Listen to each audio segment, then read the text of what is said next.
Friends, welcome to தெய்வாஸ் Nalabagam. இன்னைக்கு தெய்வாஸ் நலபாகத்துல ஸ்பெகடி recipe எப்படி செய்யறதுன்னு பார்க்கலாங்க.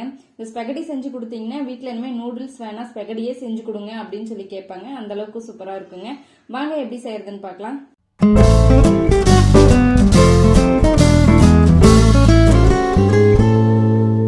ஃபர்ஸ்ட் இந்த ரெசிபி பண்ணுறதுக்கு ஒரு ஸ்டவ் ஆன் பண்ணி ஒரு பேன் வச்சுட்டு அதில் ஒரு 2 லிட்டர் அளவுக்கு நான் தண்ணி ஊற்றிருக்கேன்.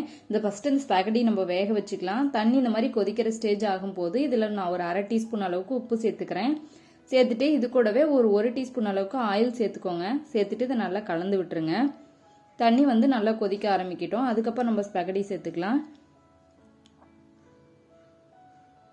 இப்போ தண்ணி நல்லா கொதிக்க ஆரம்பிச்சிருச்சு. நான் இப்போ ஒரு பாக்கெட் ஸ்பெகடி எடுத்திருக்கேன்.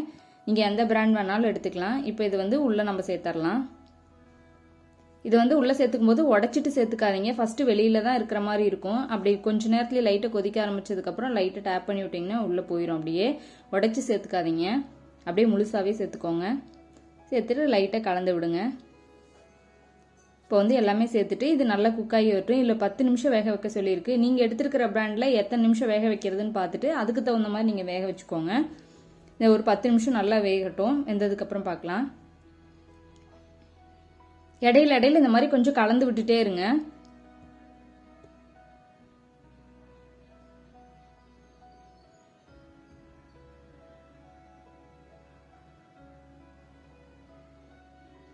இப்போ ஒரு 10 நிமிஷம் போல் ஆயிருக்கு. ஸ்டவ் ஆஃப் பண்ணிட்டேன் நான்.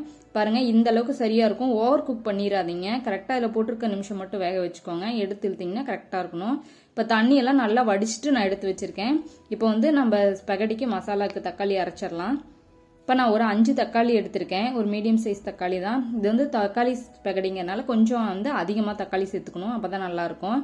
இப்போ அந்த தண்டெல்லாம் கட் பண்ணிவிட்டு இப்போ நான் சின்ன சின்ன பீஸாக கட் பண்ணி இதை நல்லா ஃபைன் பேஸ்ட்டாக அரைச்சி எடுத்துக்கலாம். ரஃபாக கட் பண்ணால் போதும், அரைக்க தான் போகிறோம். இப்போ நல்லா ஃபைன் பேஸ்ட்டாக அரைச்சி எடுத்தாச்சு. இப்போ இது ஓரமாக இருக்கட்டும். இப்போ ஸ்டவ் ஆன் பண்ணி அதில் ஒரு 2 டேபிள் ஸ்பூன் அளவுக்கு ஆயில் சேர்த்துக்கோங்க. இதில் ஒரு 3-4 பல் பூண்டை பொடியாக கட் பண்ணி சேர்த்துக்கிறேன். சேர்த்துட்டு இதை நல்லா கலந்து விடுங்க. இப்போ இதில் ஒரு பெரிய வெங்காயத்தை நல்லா பொடியாக கட் பண்ணி வச்சுருக்கேன். இதையும் சேர்த்துக்கலாம். இல்லை ஓவர் குக் பண்ண தேவையில்லை. நீங்கள் ஹை ஃப்ளேம்லேயும் வச்சுட்டு நல்லா கலந்து விட்டால் போதும். இது சேர்த்துட்டு ஒரு நிமிஷம் நல்லா வதக்கியாச்சு. இப்போ இது கூட நான் கொஞ்சம் குடமிளகாய் கட் பண்ணி வச்சுருக்கேன் பொடியாக. இதையும் உள்ளே சேர்த்துக்கலாம். சேர்த்துட்டு இதையும் நல்லா கலந்து விடுங்க. ரொம்ப வதக்க வேண்டிய அவசியம் கிடையாது. இப்போ நம்ம அரைச்சி வச்சிருக்கிற தக்காளி பேஸ்ட்டை உள்ளே சேர்த்துக்கலாம். சேர்த்துட்டு நல்லா ஒரு வாட்டி கலந்து விட்டுருங்க.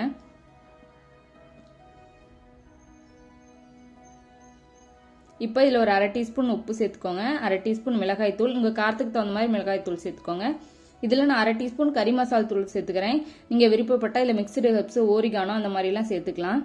இப்போ நான் கறி மசால் தூள் மட்டும்தான் சேர்த்துக்கிறேன். சேர்த்துட்டு இதை நல்லா கலந்து விட்டுருங்க. ஒரு வாட்டி நல்லா கலந்ததுக்கப்புறம் நம்ம மூடி போட்டு இதோட பச்சை வாசனையெல்லாம் போயிட்டு கொஞ்சம் நல்லா திக்காகி வர அளவுக்கு இதை நம்ம கொதிக்க வச்சிடலாம். இடையில இடையில எடுத்து கலந்து விடுங்க.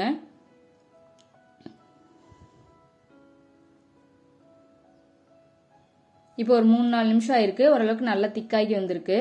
இந்த அளவுக்கு வந்ததுக்கப்புறம் இப்போ நம்ம வேக வச்சு எடுத்து வச்சிருக்கிற ஸ்பெகடியை உள்ளே சேர்த்துக்கலாம்.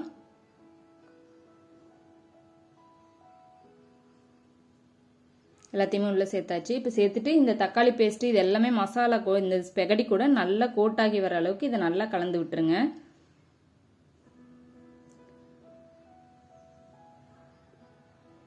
இதெல்லாம் நல்லா ஒன்று சேர்ந்து நல்லா வரணும். அந்த அளவுக்கு நல்லா கலந்து விட்டுருங்க. இப்போ இது கூட இது ஆப்ஷனல் தான். நான் 1 டீஸ்பூன் அளவுக்கு கெச்சப் சேர்த்துருக்கேன். உங்களுக்கு விருப்பப்பட்டா சேர்த்துக்கோங்க. சேர்த்துட்டு இதையும் நல்லா கலந்து விட்டுருங்க.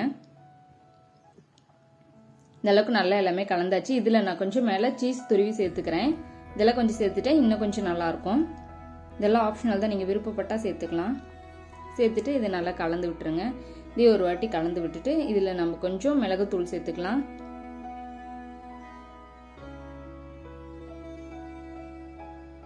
இப்போ மேலே கொஞ்சம் பொடியாக கட் பண்ண மல்லித்தலை தூவிட்டு நல்லா கலந்து விட்டுறலாங்க.